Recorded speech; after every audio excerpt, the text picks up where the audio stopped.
kesejahteraan itu boleh dirasai, bukan hanya disebut ataupun Dia juga adalah satu misi bagi seluruh rakyat Malaysia.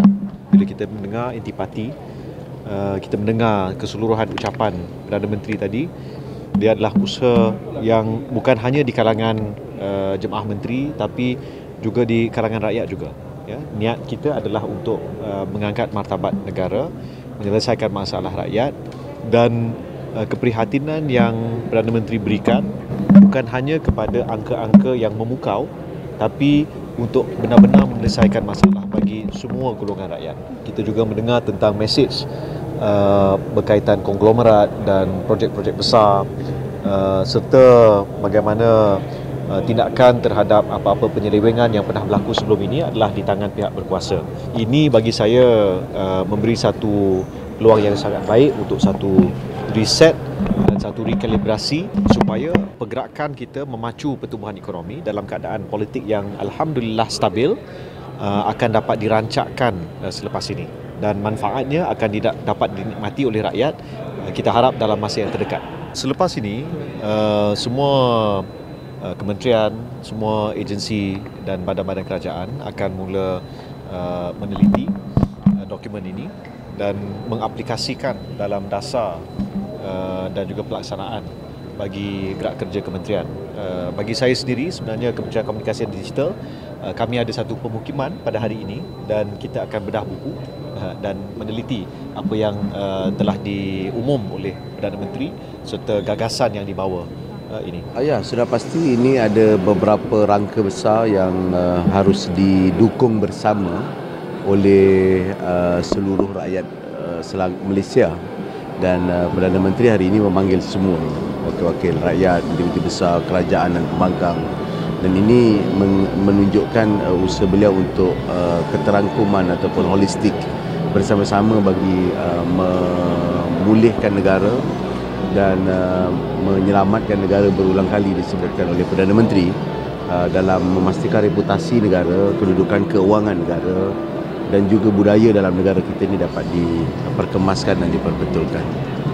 Perkara yang diulang dan diberi penekanan oleh Perdana Menteri dalam pengenalan tema baru ini adalah konsep nilai.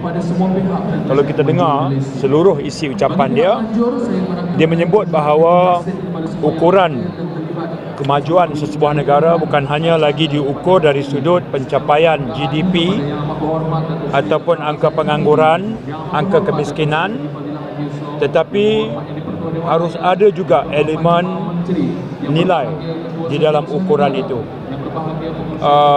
Seumpama dia menyebut bahawa tidak guna kalau negara selama ini berbangga dengan mercu tanda pembangunan, kalau dalam bentuk fizikalnya bangunan tinggi tapi di celah-celah itu masih lagi kedapatan rakyat yang terabai.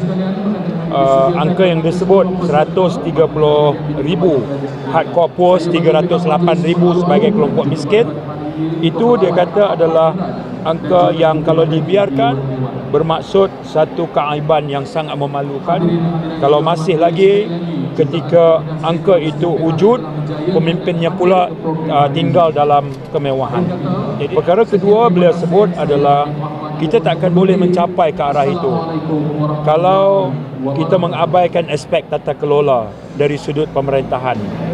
Maka diberikan peringatan berulang kali, tinggalkan amalan pembaziran, ketirisan, kemudian amalan rasuah dan salah guna kuasa.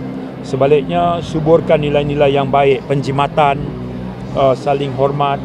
So saya fikir yang diberi jalannya adalah ketika kita mimpikan sebuah negara baru dengan segala nilai yang disebut, ianya harus bermula dengan amalan tata kelola, dan dia mengajak pendekatannya adalah pendekatan inklusif. With the launching of this policy framework today, it is in line with Malaysia Madani. One of the key principle is that economy manusiawi, humanistic economy. So we have to look at that and ihsan to help the poor, to help the needy. And of course, OKU is one segment which, of course, we want to provide good transportation system for them. So this is something that I would definitely take up. But as far as government initiative, what we can do is for KTM, for example, and Prasarana network, buses, LRT, MRT.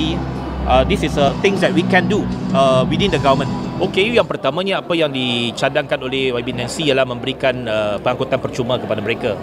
Itu sesuatu yang memang kita boleh laksanakan, iaitu kita mengecualikan bayaran kepada OKU. Tetapi ada implikasi kewangan yang kita perlu lihat sebelum kita buat keputusan dan membuat pengumuman. Keduanya ialah sudah tentu kepada OKU apa yang mereka perlukan ialah akses kepada pengangkutan awam ini. Jadi itu memang dalam perhatian kita dan penambahbaikan akan berterusan. Okay?